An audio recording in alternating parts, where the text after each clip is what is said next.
हमनी के संस्कृति, हमनी के संस्कार सदा रहे हमनी के साथ। भारत के महान ग्रंथ और काव्य सब के संपूर्ण संकलन सब्सक्राइब करें तिलक।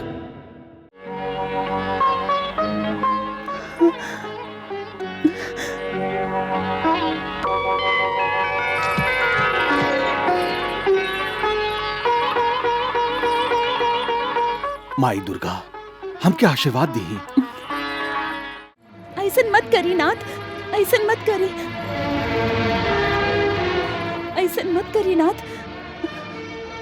तू एकरा के ना जाने लू देवी, यही लायक हा। बाकी एगो बहन के सामने ओकर भाई के वध होके कोई बहन कैसे देख सकेली।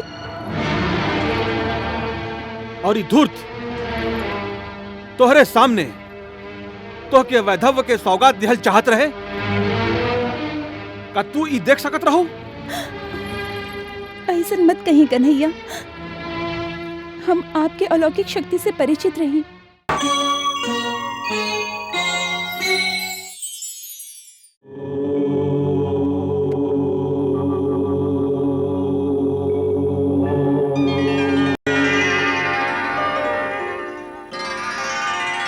नारायण नारायण नारायण नारायण नारायण नारायण नारायण नारायण।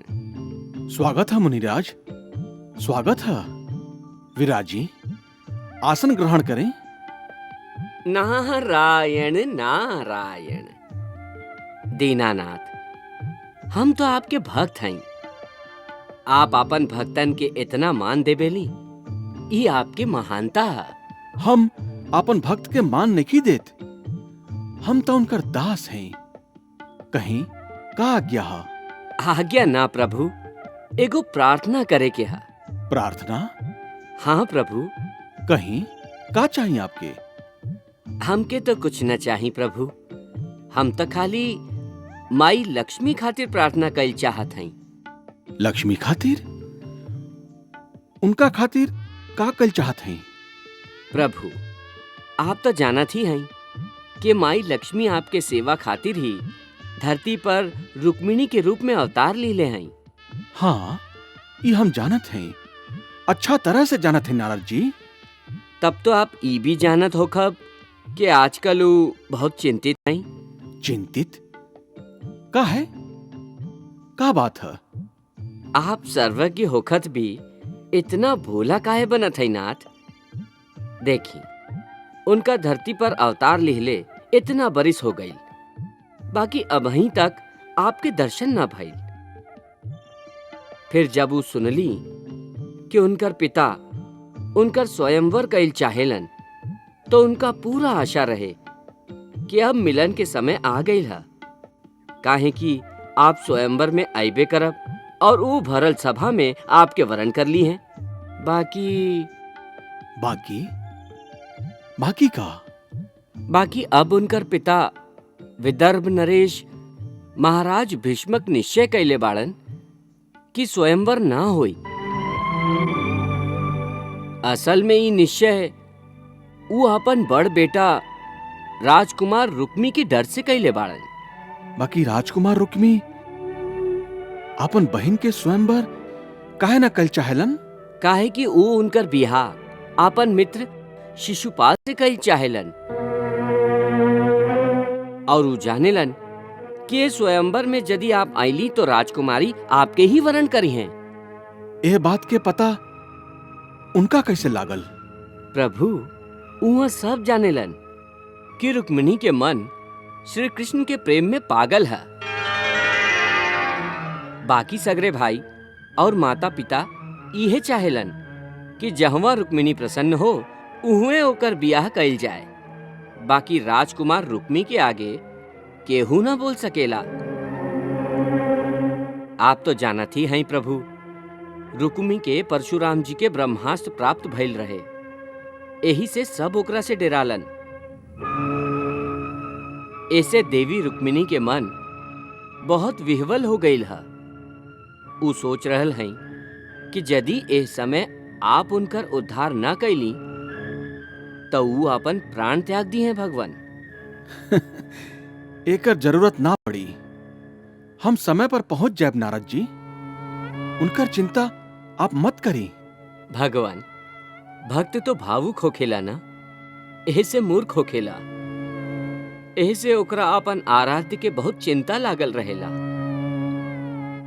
हमके बार बार यही बात के चिंता है कि आपके रामावतार के समय जब माई लक्ष्मी सीता रूप में आयल रही तो ओ जन्म में पूरा जीवन भर माई दुख ही दुख सहले रही। ऐसे प्रार्थना करत हैं कि एह जन्म में उनका दुखी मत होके दे भगवान, दुखी मत होके दे, दुखी मत होके दे। नारद जी, आपके खाली सीता माई के ही दुख ध्यान में आयल हा।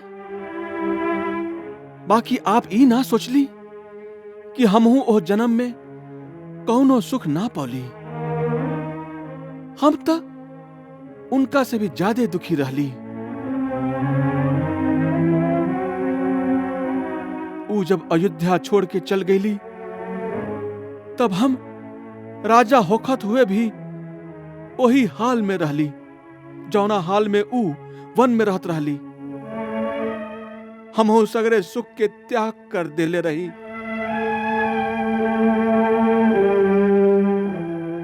संसारी लोग यह रहस्य के ना जानत हुई हैं। बाकी आप तो अच्छा तरह से जाने ली, फिर आप ई उलाना काहे दिली? क्षमा करी देव, क्षमा करी, क्षमा करी, क्षमा क्षमा। एकरा अन्यथा मत ली। ई कौनो उलाहना ना है। ई आपके और माई लक्ष्मी के प्रति हमार अंतरंग भक्ति के ही परिणाम है। देवी रुक्मिणी की दशा हमरा से देखल ना गई, ऐसे हम उनकर पीड़ा कहे चल आयल हैं। आप उनकर जल्दी से उद्धार करी। हमारा आपसे बस इतना सा प्रार्थना है भगवान, इतना सा प्रार्थना है। आप निश्चिंत रही महामुनि, सब ठीक हो जाए, सब ठीक हो जाए। हमार खाली इतने कहना है कि अब देरी मत करी, ना तो हुआ अनर्थ हो जाई। आजकल माही रुक्मिणी के चित्त बहुत विह्वल हो गई है। ऐसे आजकल उ दिन दिन भर दुर्गा भवानी के सामने बैठल पूजा करत रहेली। सर्व स्वरूपे सर्वेशे सर्वशक्ति समन्विते भयेभ्यस्त्राहि नो देवी दुर्गे देवी नमोस्तुते।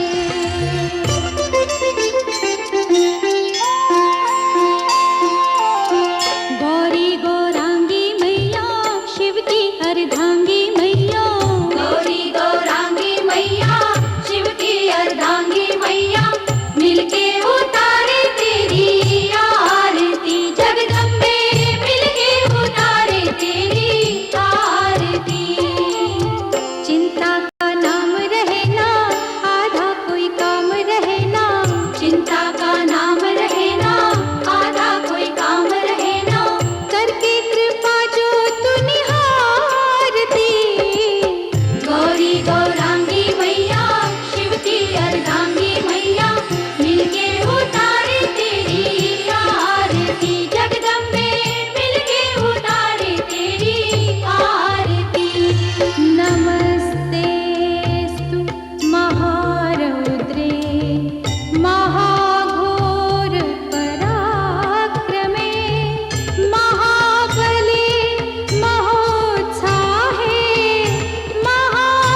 वांछित देने वाली, हर दुख हर लेने वाली, मन वांछित देने वाली, भक्तों की विनती न टारती।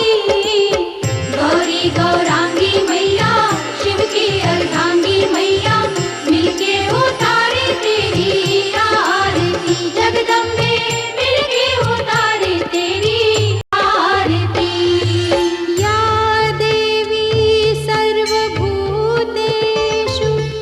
मातृरूपेण संस्थिता, नमस्तस्यै नमस्तस्यै नमस्तस्यै नमो नमः। घट घट की तू जाने, घट घट वास करे, मैया घट घट वास करे, उसकी आस न तोड़े, उसकी आस न तोड़े, जो विश्वास करे। ओम जय अम्बे गौरी, जय अम्बे गौरी, मैया जय अम्बे गौरी। ब्रह्मा विष्णु महेश्वर, ब्रह्मा विष्णु महेश्वर, विनय करे तोरी। ओम जय अम्बे गौरी।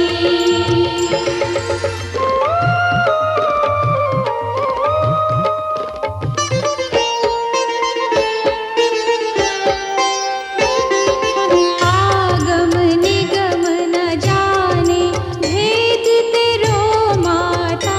कोई भेद तेरो माता, सहज भाव जो धावे, सहज भाव जो धावे। सहज तो है पाता। ओम जय अम्बे गौरी। गौरी गौरांगी मैया, शिव की अर्धांगी मैया, गौरी गौरांगी मैया, शिव की अर्धांगी मैया, मिलके उतारे तेरी आरती। जगदम्बे मिलके उतारे तेरी आरती। जय अम्बे गौरी, जय अम्बे गौरी, जय अम्बे गौरी, जय अम्बे गौरी, जय अम्बे गौरी, जय अम्बे गौरी, जय अम्बे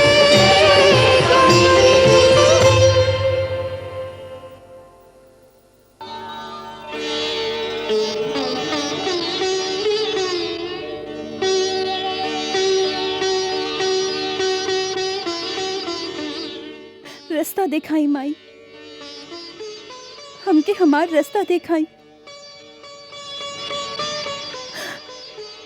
आप तो सबके हृदय में वास करेली। आपके तो पता है कि हम मन से अपना आप के श्री कृष्ण के सेवा में समर्पित कर दिले हैं। बाकी हमार पिता और हमार भाई हमार हाथ के हो और के हाथ में दिहल चाहेलन।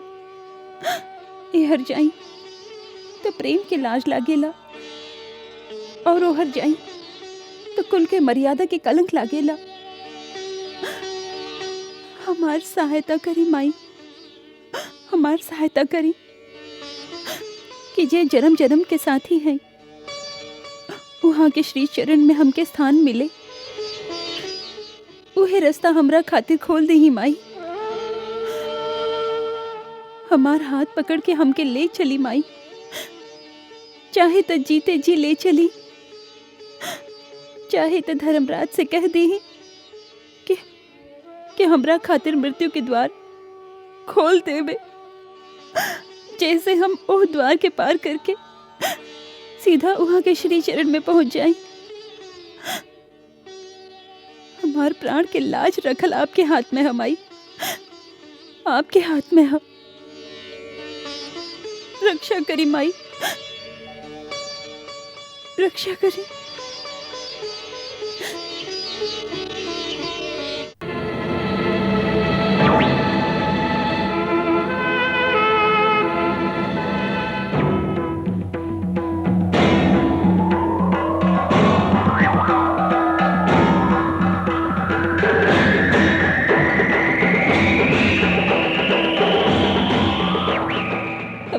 आशीर्वाद दी माई,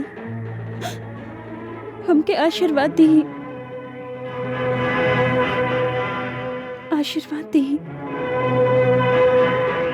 हमके आशीर्वाद दी माई, हमके आशीर्वाद दी।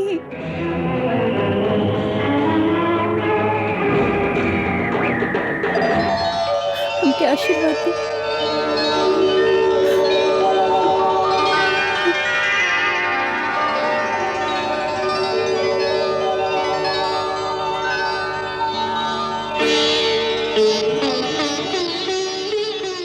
आपके धन्यवाद होके माई, आपके धन्यवाद होके, आपके कोटि कोटि धन्यवाद होके माई।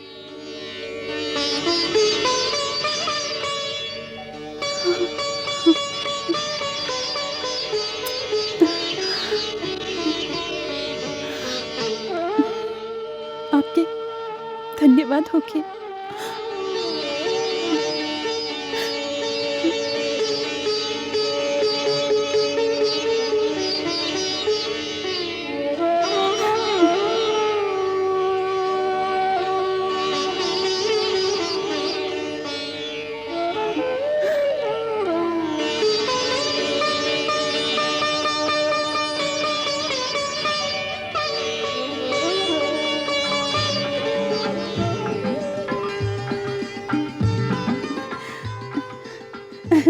मैनावती, हाँ मैनावती, देवी माई हमार प्रार्थना स्वीकार कर लेले हई, ये आशीर्वाद भी देले हई। साचो? हाँ। चलो।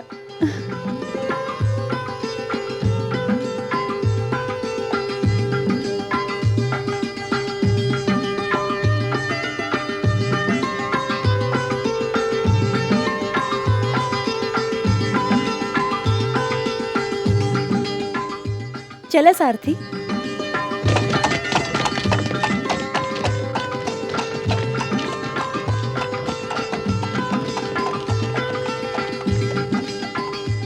एहर रुक्मिणी माई भवानी से अपन कृष्ण के मांगत रही, और हम देख रहल हई कि हमार सभे बेटन बड़ा उत्साह के संगे रुक्मिणी और कृष्ण के बियाह के सहमति दिले बाड़न। बाकी हमार सबसे जेठ और शक्तिशाली बेटा राजकुमार रुक्मी ए संबंध में अभी तक अपन राय ना दिलन। बेटा, तू का सोचत हवा? तू एह प्रस्ताव से सहमत बाड़ा की ना? का आज ही कोनो पुरोहित के भेज दिया जाए? महाराज, हम आपके यह बात से पूरा तरह से सहमत हैं कि आज कौनो पुरोहित के हाथे रुक्मिणी के ब्याह के निमंत्रण जरूर भेज देवे के चाहिए। बाकी कृष्ण के ना।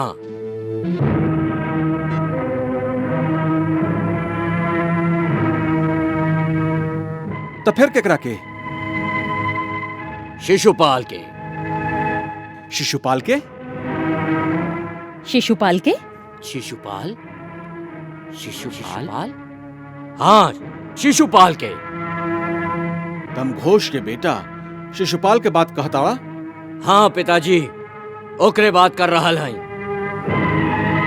बाकी अब ऊ तम घोष के बेटा न रहल, बल्कि सम्राट जरासंध ओकरा गोद लिहले बाड़न। अब ऊ मगध नरेश के बेटा हा। पूरा भारत खंड में ओकरा जैसन वीर राजकुमार दूसर केहू नहीं खे। ऊ महारथियन में सर्वश्रेष्ठ महारथी और योद्धा लोग के शिरोमणि हा। उहे हमार बहिन खातिर योग्य वर हा। ओकरा छोड़ के हम अपन बहिन के बियाह कौनो कायर ग्वाला से ना कर सकीले। जेकरा तू कायर कहता रहा भैया, उहे कृष्ण तोहार सम्राट जरासंध और उनकर साथी तोहार शिशुपाल के भी युद्ध में 17 बार हरा के छठी के दूध याद दिला दिले रहन। ई मत भूला भैया। और तू भी ई मत भूला रुक्मरथ के अंत में ओकर परिणाम का भइल। आज तोहारू ग्वाला जरासंध के मार के भय से समुद्र के बीच एगो छोट सा टापू में चूहा के लेखा लुका के बैठ गई हा। और ये भी मत भूला कि कृष्ण यादव कुल के हा, और ये यादव हम सूर्यवंशियन के कुल के बराबरी ना कर सकेलन। बाकी शिशुपाल भी तो कृष्ण के सगी बुआ के बेटा है। फिर ओकर कुल में ऐसा कौन सा अद्भुत बात था? यह बात तू एक बार जरासंध के सभा में भी कहले रहा रुक्मरथ, और तब तो के एकर उत्तर भी मिल गई रहे कि वो कृष्ण के आपन भाई ना शत्रु मानेला, परम शत्रु। जरासंध और शिशुपाल हमार मित्र बाड़न, ऐसे मित्र के शत्रु हमार भी शत्रु है। यह मित्रता के नियम भी है। ऐसे कृष्ण हमार भी शत्रु है, और शत्रु भी ऊ जे हमार बराबर के भी नहीं खे। हम महर्षि दुर्वासा के परम शिष्य हैं। परशुराम से हमके ब्रह्मास्त्र प्राप्त भइल है, और हमार रथ अग्नि के ज्वाला से प्रकट भइल है। हमार धनुष वाण में एगो दिव्य शक्ति है, और तोहारू कृष्ण के पास एगो चक्र के सिवा और बाही का। ऐसा नीच और हीन शत्रु यदि हमार बहन के बियाह कर ले जाए तो ओकरा से बड़ लाज के बाद और का होई। ऐसे पुरोहित बियाह के निमंत्रण लेके जाई तक खाली शिशुपाल के पास। ई हमार निर्णय है। अभइयो यदि तू लोगन में से केहू के आपत्ति होखे तो ओकर उत्तर अपन धनुष वाण से दे। ठहरो। तू लोग बहन के ब्याह करे जाता रह या आपस में युद्ध करे जाता रह?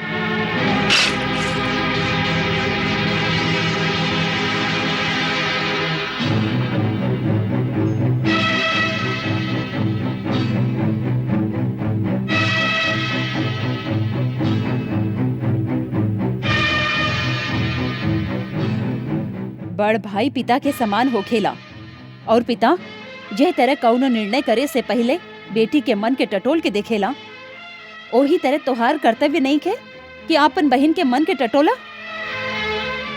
आपन जीवन पर ओकर भी तो कुछ अधिकार है। ओकर स्वीकृति लेले बिना तू इतना बड़ा निर्णय कैसे ले सकेला? ऐसे ले सकत हई काहे कि हम ओकर शत्रु ना भाई हई। भाई जेकरा में ओकर भलाई होई उहे निर्णय ले रहल हई। बाकी ओकर मन में झांक के तो देखा।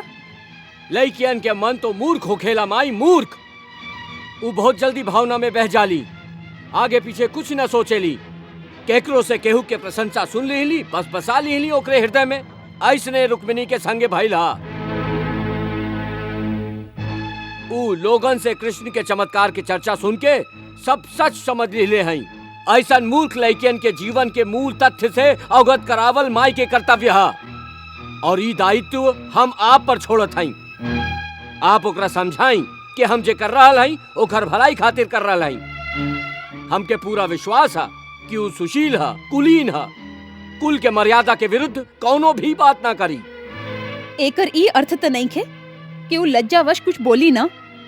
ऐसे ओकर इच्छा के विरुद्ध हम केहू से भी ओकर बियाह कर दी ही। ई कौन सा कुल के रीत है? ई कुल के रीत ना माई, ई राजनीति के रीत है, राजनीति के।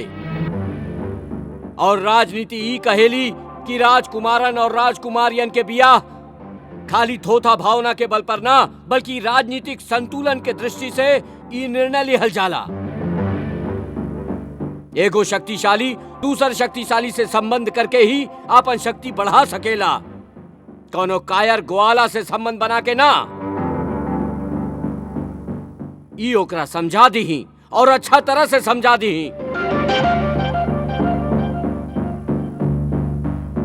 हम आजे पुरोहित के भेज के शिशुपाल के जल्दी से जल्दी बारात लावे के न्योता भेज रहल हई।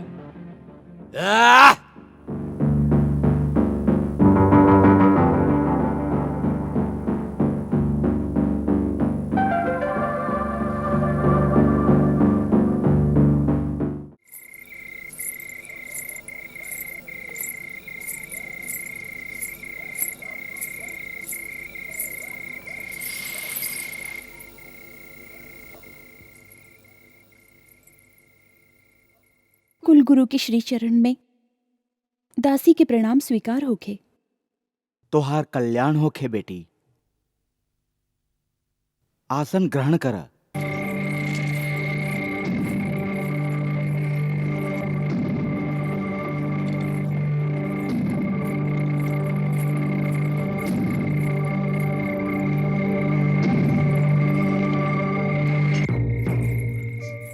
राजमहल में सब कुशल तबा?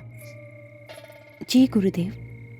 एह तरह रात के समय तोके गुरु के पास आवे के पड़ल, एकर अर्थ है हमार बेटी जरूर कोनो गहिरा समस्या में उलझ गई है। हमके बतावा का बात है?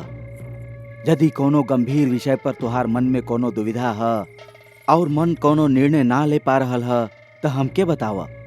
हम उचित निर्णय लेवे में तुहार सहायता करब, तुहार मार्गदर्शन करब। ना गुरुदेव, हमार मन में कौनो दुविधा नहीं खे। हमार निर्णय भी दृढ़ है और हमार मार्ग भी निश्चित है। मन में कोनो दुविधा नहीं खे, दृढ़ निर्णय भी कर चुकल हो, मार्ग भी निश्चित है, तो फिर गुरु से और का चाहिए? हम आज गुरु से आपन अधिकार मांग ले आई हैं। कौन अधिकार? आपन धर्म की रक्षा के अधिकार। गुरुदेव, हमके याद है एक दिन आप ही हमरा से कहले रही कि ब्राह्मण के कर्तव्य खाली इतने नहीं खे कि वो धर्म के बारे में भाषण देबे या कौनो पर्व के अवसर पर आपन यजमान के हाथ से देवी देवता की पूजा करवा देबे, बल्कि कौनो ब्राह्मण या कौनो ऋषि जब कौनो प्राणी के गुरु बनल स्वीकार कर ले बेला तो ओकर ई कर्तव्य हो जाला कि ओ प्राणी के हर तरह की सुरक्षा के बोझ आपन कंधा पर उठा लेबे। फिर चाहे प्राणी पर शारीरिक संकट आवे, मानसिक संकट आवे या आध्यात्मिक संकट आवे, ये गुरु के ही कर्तव्य होखेला कि वो हर संकट से आपन यजमान की रक्षा करे और ओ रक्षा के अधिकार हर वो यजमान के प्राप्त होखेला जी पूरा तरह से अपना आप के गुरु के श्री चरण में समर्पित कर दिले होके। ऐसे आपके उहे आश्वासन के बल पर हम आज आपसे आपन अधिकार मांगे आइल हैं। गुरुदेव, यह समय हमार धर्म संकट में हो, हमार धर्म की रक्षा करी। ना बेटी, हम तुहार धर्म के रक्षा ना कर सकिले। काहे? काहे कि प्राणी के अपन धर्म के रक्षा स्वयं ही करे के पड़ेला। काहे कि धर्म के परिभाषा व्यक्तिगत होखेला। ऐसे हो सकेला कि जेकरा तू धर्म मान बैठल हो ओकरा हम ठीक ना समझी, मर्यादा के विरुद्ध समझी। ऐसे जौन बात के तू अपन धर्म मान लिहले हो ओकर रक्षा तो तोहके स्वयं ही करे के पड़ी। हाँ, यदि वो बात के हम उचित समझब, तोहरा खातिर कल्याणकारी समझब, मर्यादा के अनुकूल समझब, तब जरूर हमार कर्तव्य होई ओहमे तोहार सहायता कइल। और ई सहायता ना खाली मौखिक होई बल्कि जरूरत पड़ल तो गुरु तोहरा खातिर तलवार भी उठा ली हैं। ऐसे पहले ई बताओ राजकुमारी कि ऐसन कौन धर्म है जेकर रक्षा खातिर तोहके सहायता चाहिए? गुरुदेव, नारी के सबसे बड़ धर्म तो एक ही है, स्त्री धर्म। मतलब नारी यदि केहू के एक बार आपन पति स्वीकार कर लेबे तो पत्नी धर्म कहेला कि फिर वो मन से केहू और के बारे में सोचे भी ना ही मुंह से केहू और के बात करे और ना ही शरीर से केहू और के स्पर्श करे। बाकी ना, अवश्य यह सर्वोत्तम धर्म है। मर्यादा के अनुकूल भी है कि ना? निसंदेह मर्यादा के अनुकूल है। काहे कि समाज और शास्त्र दोनों स्त्री के आपन पति स्वयं चुने के अधिकार दिले है। ऐसे स्त्री के ओ अधिकार के रक्षा कइल समाज के धर्म है। तो गुरुदेव, हमार रक्षा करी, हमार धर्म के रक्षा करी। हम मन से द्वारकापति श्री कृष्ण के आपन पति स्वीकार कर ले हैं। बाकी हमार बड़का भैया हमार बड़का भैया एकरा स्वीकार करे से इनकार करतारन। यहाँ तक कि वो हमार इच्छा के विरुद्ध शिशुपाल के बारात लेके आवे के न्योता भी देते हिले बाड़न। हो सकेला बारात चल भी पड़ल होखे। ए समय हम असहाय हई। राजकुल में से केहू भी, हमार माई, हमार भाई, हमार पिताजी हमार सहायता करे खातिर केहू भी तैयार नहीं खे। उ सभे बड़का भैया के अस्त्र शक्ति से डरालन। ऐसन परिस्थिति में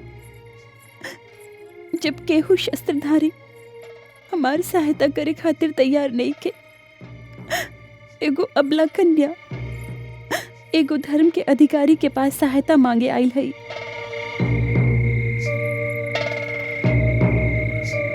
तू ठीक जगह पर आयल हो बेटी। ई हमार परीक्षा के समय है। एक ओरी रुक्मी के ब्रह्मास्त्र के भय है और दूसर ओरी अबला कुमारी के धर्म के रक्षा के प्रश्न है, और हम एह परीक्षा में खरा उतरब। तू निश्चिंत रह। ई ब्राह्मण केहू के ब्रह्मास्त्र के भय से आपन कर्तव्य से पीछे ना हटी। हम तुहार धर्म के रक्षा करब।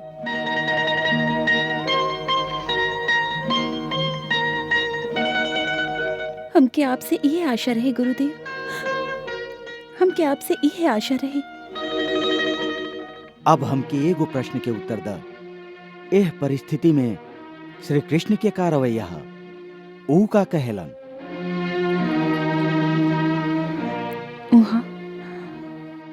वहाँ तो तब कुछ कही है जब वहाँ की यह परिस्थिति के पता चली।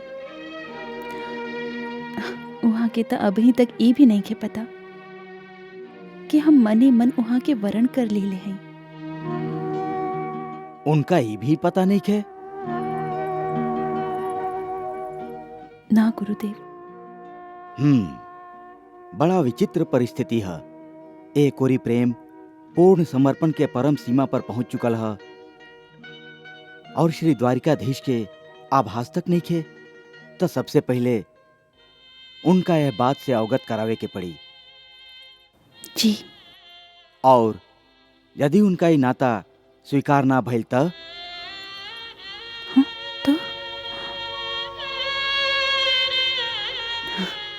तो कौनो बात नहीं खे। यदि वहाँ के ई नाता स्वीकार नहीं खे तो ओह से हमार प्रेम तो झूठ नहीं के होगत। हम प्रेम कैले हैं।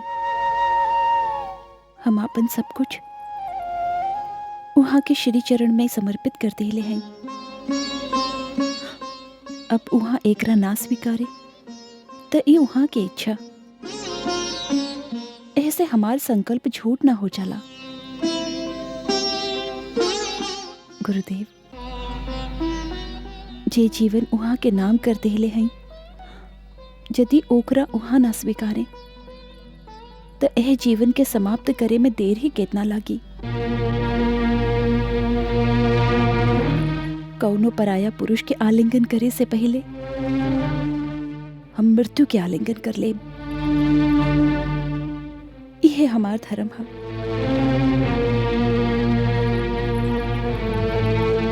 बाकी आत्महत्या पाप है। ये आत्महत्या ना गुरुदेव। ऐसन मृत्यु एगो पतिव्रता स्त्री की सुरक्षा कवच है, जेकरा ऊ स्त्री धर्म के रक्षा खातिर धारण करेली। वाह, तू हमके निरुत्तर कर दिलू बेटी। तू सचमुच एगो महान नारी हो।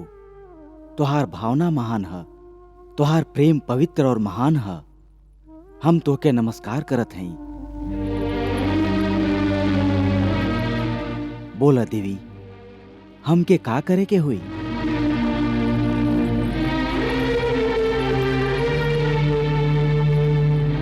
आपके श्री कृष्ण तक हमार ई सनेसा पहुंचावे के हुई। जरूरत पड़े पर आप श्री कृष्ण के यह बात के विश्वास दिया सकी कि जे हम कर रहल हैं उस शास्त्र में कहल धर्म और मर्यादा के अनुकूल है। हम यह चिट्ठी में यह लिख ले हैं कि हम देवी भगवती के साक्षी मान के श्री कृष्ण के मन कर्म वचन से आपन पति और अपना आप के वहां के पत्नी स्वीकार कैले हैं। यह बात के जानत भी हमार भैया हमार ब्याह कौनो और पुरुष से करे के निश्चय कर ले बाड़न। समय बहुत कम है, बारात हमार नगर पहुंचे वाला है। ऐसे या तो एह दासी के स्वीकार करके एह समय आपन वीरता के प्रदर्शन करी और हमार रक्षा करी, ना तो हमार अंतिम नमस्कार स्वीकार करके हमके इस संसार छोड़े के आज्ञा दे ही। आपके जन्म जन्म के दासी रुक्मिणी।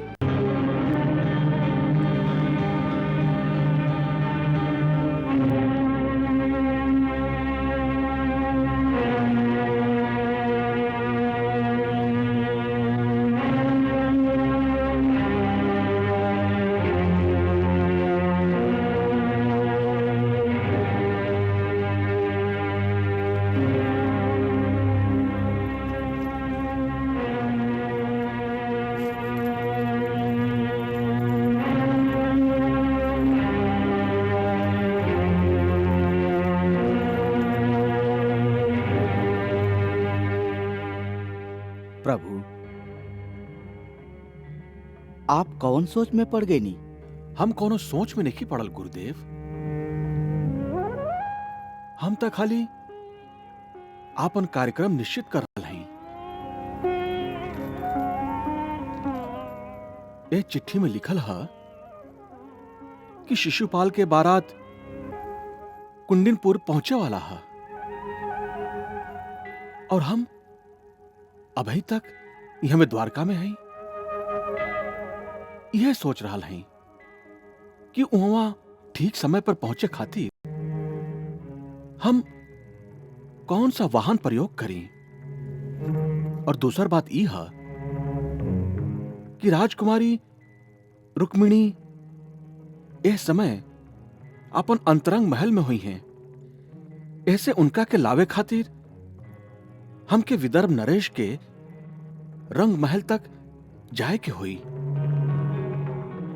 सोच रहा हैं कि एगो राजा के अंतरंग महल पर आक्रमण कइल कोनो विरोचित काम होई या ऐसे वीरता के लाज लग सकेला।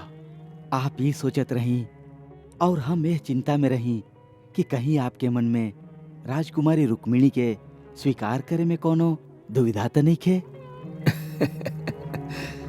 दुविधा कैसन गुरुदेव? आप तो अच्छा तरह से जानी ले कि ई संबंध तब पुरातन है, तब फिर दुविधा कैसन? जानत ही भगवान, स्वयं नारद जी हमके बता देले रहन और ऐसे हम महाराज भीष्मक के समझावे के बहुत कोशिश कैले रही। बाकी वो अपन बेटा राजकुमार रुक्मी के बात के विरोध करे में असमर्थ बाड़न। वो असमर्थ काहे हो गईलन? राजा बाड़न, शस्त्र धारण करेलन, बाकी कायर बाड़न। उनका आपन कर्तव्य पथ पर दृढ़ता से ठाड़ रहे के साहस नहीं खे, मनोबल नहीं खे। और एहर देवी रुक्मिणी के देखी, नारी है, परतंत्र है, अबला है, बाकी आपन कर्तव्य पथ पर दृढ़ता से ठाड़ है, प्राण दे दी हैं, बाकी प्राण ना तोड़ी हैं। वो सचमुच एगो वीर शुल्का है। उनकर मोल हमके अपन वीरता से चुकावे के हुई। यही विषय में हम सोचत रही कि उनका के पावे खातिर हमके कहवा तक जाए के होई। खाली भगवती दुर्गा के मंदिर तक। मतलब प्रभु, आपके चिंता ई है कि केहू के अंतरंग महल में कैसे आक्रमण कइल जाए। ये चिंता बेकार है। राजकुमारी तक पहुँचे के एगो आसान उपाय भी है। ऊ कहा? राजकुल के रीत है कि ब्याह से पहले कन्या गौरी पूजा खातिर दुर्गा माई के मंदिर में जाएली, और वो मंदिर नगर से बाहर है। जब वो गौरी पूजा खातिर जई हैं तब वह समय हुई आपके वहां पहुंचे के। बाकी सोचे के अभी समय नहीं खे। जे भी करे के है वो जल्दी करी।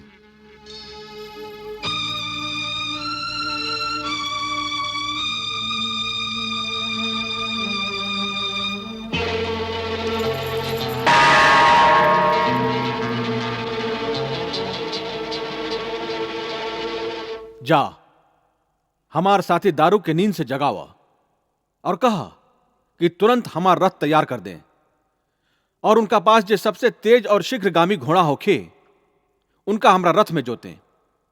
हमके यही समय रातों रात प्रस्थान करे के हा।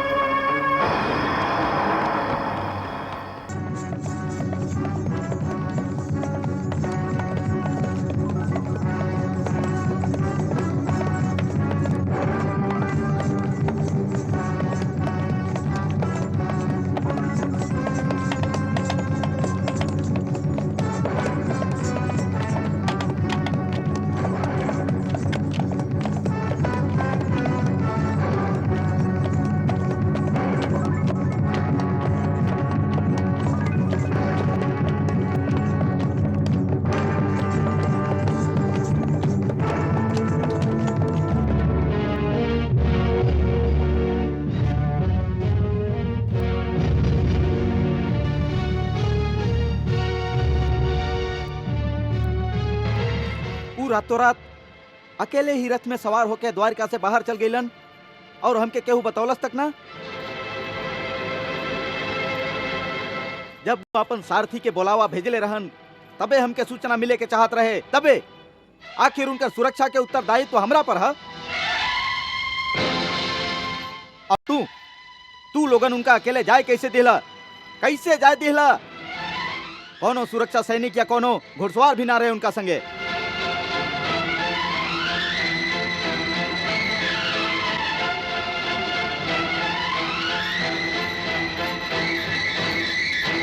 और केहू रहल उनका संगे? जी, रथ जब नगर से बाहर निकलल एगो पुरोहित रहन वहां के संगे।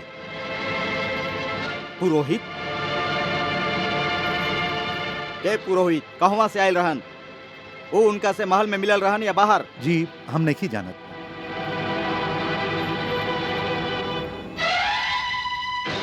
उनकर कमरा में चलत हई। उनकर सेवकन के जरूर पता होई रात के उनका से केहू मिले आयल रहे या ना।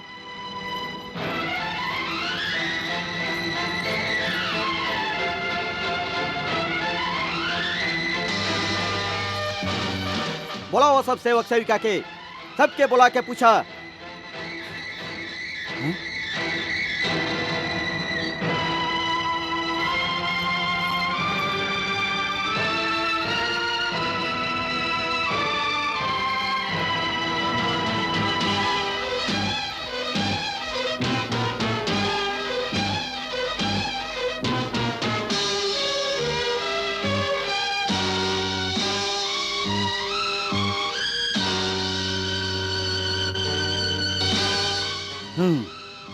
तो ये बात है। का समझेला? वो अकेले ले आई ओकरा के? अकेले ले आई? ये समय वहां पर जरासंध, शिशुपाल, शल्यराज, चैदी नरेश और स्वयं रुक्मी के सेना हुई। वो सब ओकरा आसानी से विदर्भ राजकुमारी के हरण करे ना दी हैं। महामंत्री, सगरे सेना नायकन के तुरंत एकत्रित करा। चुटकी बजौते सगरे सेना तैयार हो जाए और कुंडनपुर के ओरी कूच करे। जब तक हम श्री कृष्ण के पास ना पहुंच जाए तब तक विश्राम कैल मना है।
बारात राजमहल में प्रवेश कर चुकल है।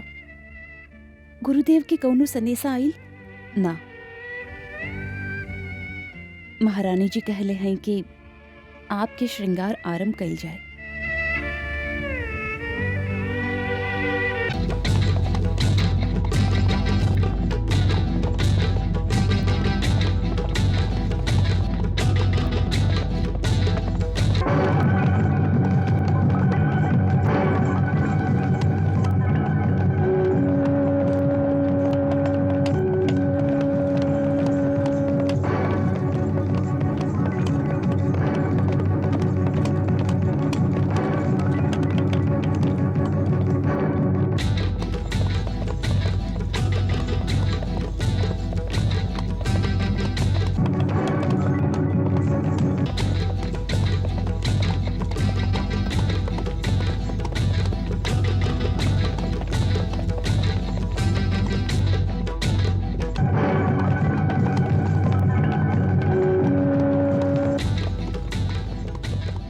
भगवान, लागता कोनो शत्रु आ रहल है। ना, दाऊ भैया बाड़न। उनका हमार सुरक्षा के बहुत चिंता लागल रहेला ना।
आओ प्रिय, हम तो के लेवे आइल हैं।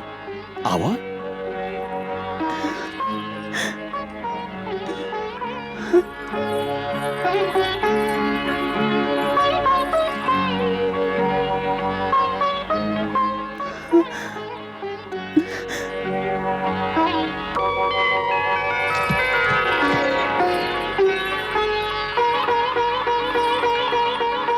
माई दुर्गा, हमके आशीर्वाद दी।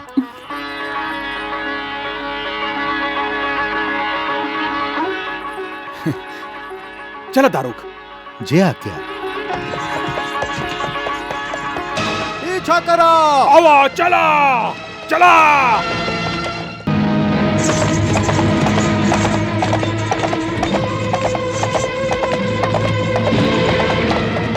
राजकुमार राजकुमार, राजकुमारी रुक्मणी के हरण हो गई हा। का खाला? रुक्मिणी के हरण हो गया? श्री कृष्ण उनका रथ में बैठा के ले गईलन। कृष्ण रुक्मणी के हरण कर लीलस। जी, वो उनका पश्चिम दिशा की ओरी ले गई बाड़न। शिशुपाल, हम शपथ लेते हैं कि जब तक हम कृष्ण के मार के आपन बहिन रुक्मणी के वापस ना ले आईब, तब तक हम आपन राजधानी कुंडनीपुर नगर के आपन मुंह ना दिखाईब। चला।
ना पावे।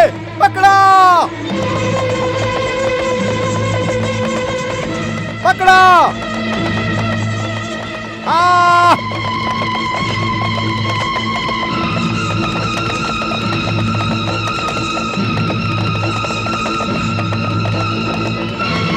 पकड़ा।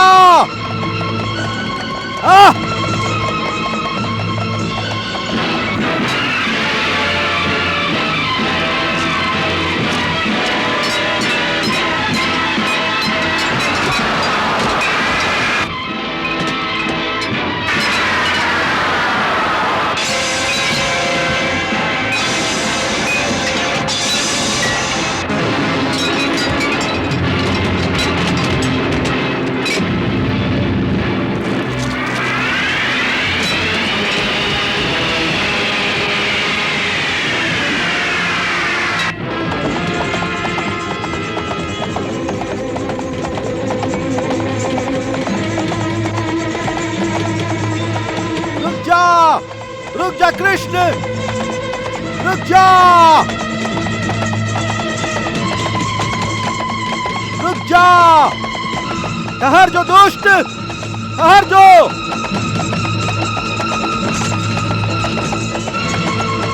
रुक जो, रुक जो, रुक जो कृष्ण।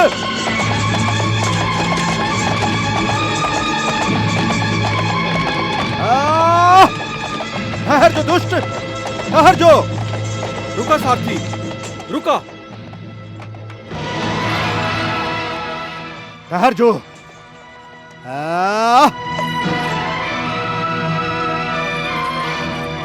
ठहर जो दुष्ट, ठहर जो। तोहार काल तोहरा सामने ठाड़ बा। ढिठाई के भी कोनो सीमा होखेला। एगो अबला नारी के हरण करके तू मुस्कुराता रे।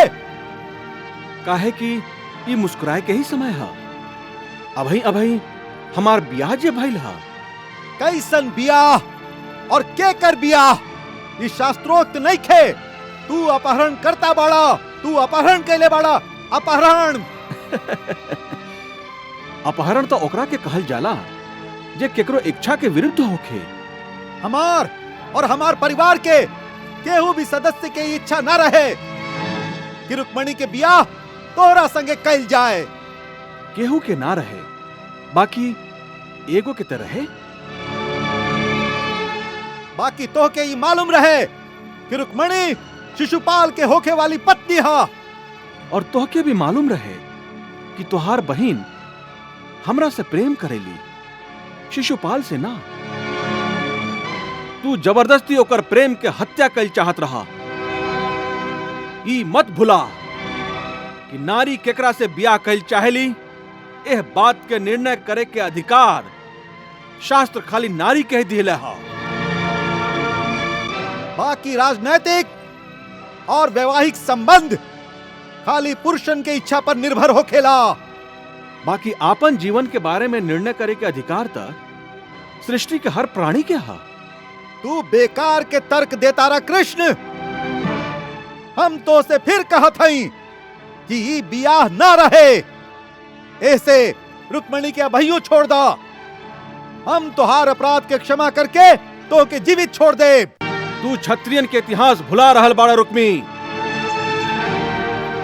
का तोहके पुण्य आत्मा महाराज ययाति और दानव गुरु शुक्राचार्य के बेटी देवयानी के ब्याह भुला गई हा?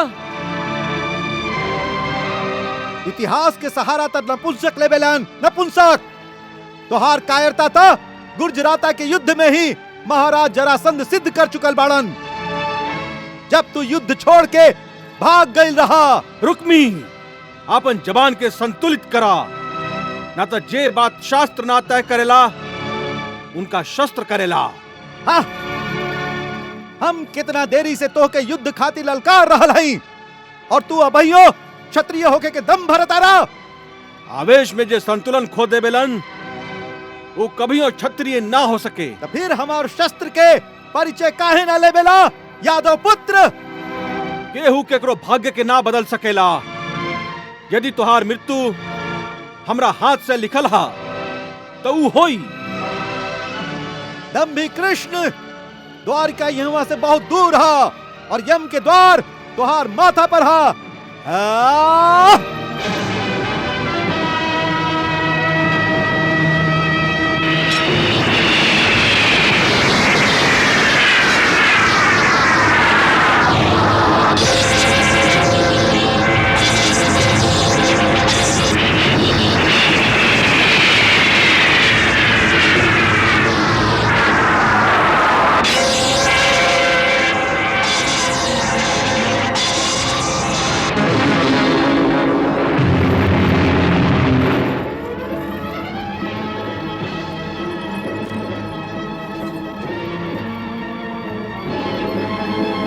परशुराम, जय गुरुदेव।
परशुराम, जय गुरुदेव।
ऐसा मत करी नाथ। तू एकरा के ना जाने लू देवी, यही लायक हा। बाकी एगो बहन के सामने ओकर भाई के वध होके कोई बहन कैसे देख सकेली? और ई धूर्त तोहरे सामने तोहके वैधव्य के सौगात दिहल चाहत रहे, का तू ई देख सकत रहो? ऐसा मत कहीं कन्हैया, हम आपके अलौकिक शक्ति से परिचित रही, ऐसे हम चुप रही। भद्रे, दुष्टन के दंड देवे खातिर ही हम इस संसार में विचरण करत हई और एकर दुष्टता प्रमाणित हो चुकल हा। कुछ भी होखे नाथ, कुछ भी होखे, हम मन से, वचन से, कर्म से आपके वरण कहले हैं। का आप हमार पहला विनती के ही ठुकरा दे?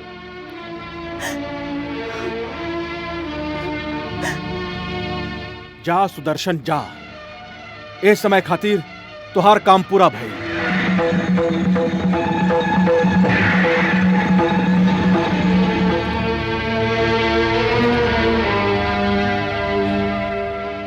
देवी,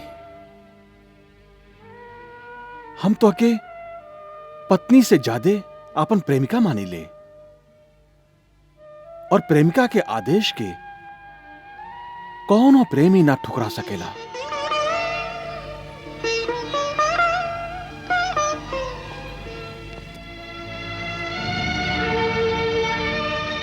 जा रुक्मी, हम तोहके जीवन दान दिहली। यदि तू वीर बाड़ा तो अपने बहन के एहसान के कबो मत भूलिहा, और जाके अपन पिताजी से कहिया कि आज सगरे आर्यावर्त में यादवन से लोहा लेवे के हिम्मत केहू ना कर सकेला। चला देवी। जी।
अपनी